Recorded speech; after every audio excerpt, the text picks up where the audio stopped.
we also got a question. I think this was also from Myra about It was, yeah. the biggest differences between working with startups versus enterprises.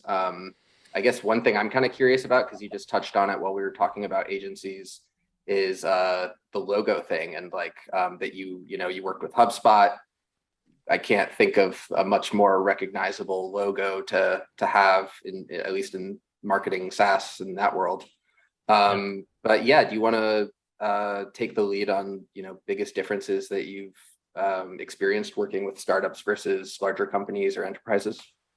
For sure, yeah. So logos, that was the first point that came to mind for me. When you're working with enterprise clients, at least if you're like me, it's basically collecting logos so that you can say you've got these 3 to 5 companies that everybody knows and trusts and looks up to, and they figure if you are good enough for them and you've got testimonials and results for them, you can do it for me. And that's really what that's about. And I would say that's almost where the benefits end with the really big companies. Um, and we can talk a little bit about that, but like startup logos, for example, they don't mean much. If you have a Series A startup and you work with them, it doesn't mean much, but that doesn't mean that you should disregard them, especially in your early days, because in my experience, like the enterprise clients, they're all kind of on their own island. They don't really talk to each other too much. But if you get into like, I find startup founders are almost in like little pods all over the place, like little Twitter Mm-hmm. pods and communities and Slack channels and whatnot.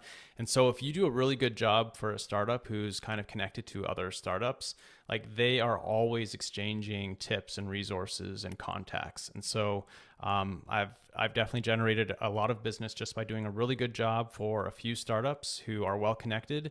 And whenever someone's like, "Hey, my messaging's off, my positioning's off, we need new copy," they just send my name in, and they end up in my inbox. And so the logos won't ever amount to much. I guess they'll add to your counts. You can say things like you've worked with dozens or 100+ SaaS companies or whatever, but the logos won't mean much. Maybe one day, but definitely not in the short term.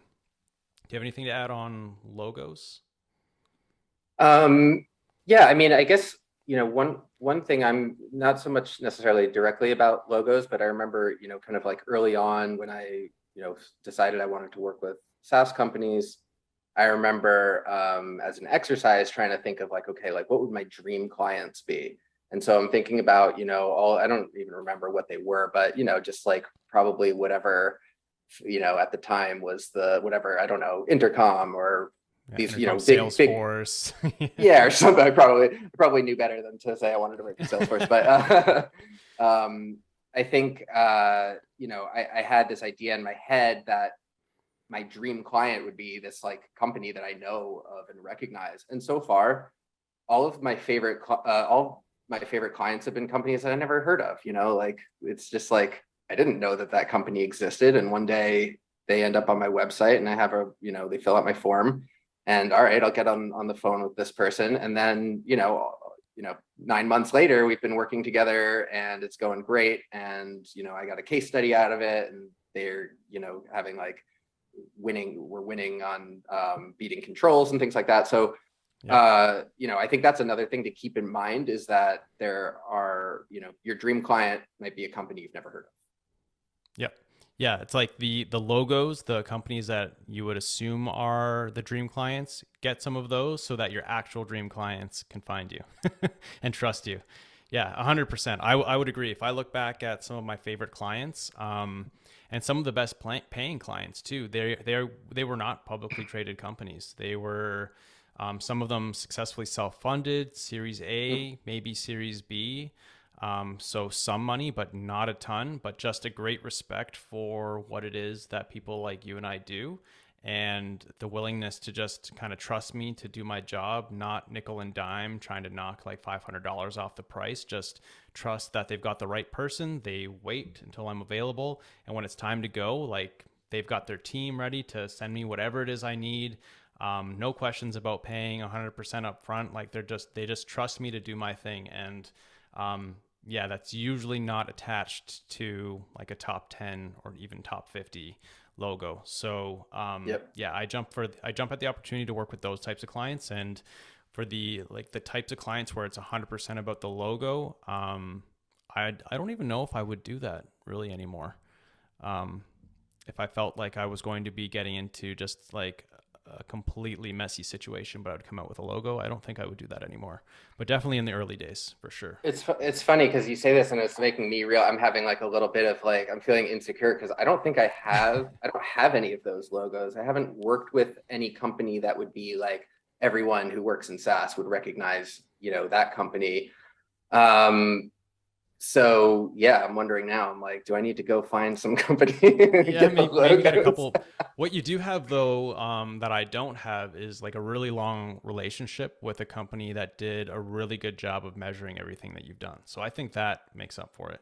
Like that's Invicti for you, and they're not as recognizable as HubSpot because they're not like a marketing platform that everyone is always talking about. But I mean, like they're still top class, big company.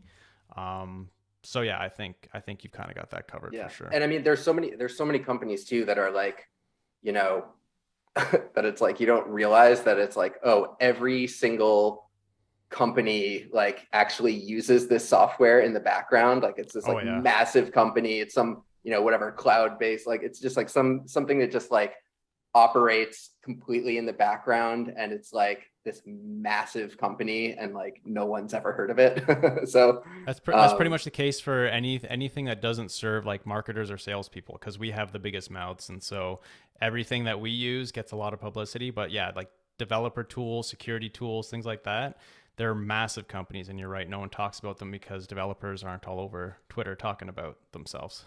right, yeah, and I they're like guess. kind of allergic to marketing. Like Yeah. they don't like things that look like marketing, so you have to kind of yeah. So I think I, I do think that there's probably value in going the route that you did of like trying to get, at least one or two recognizable logos.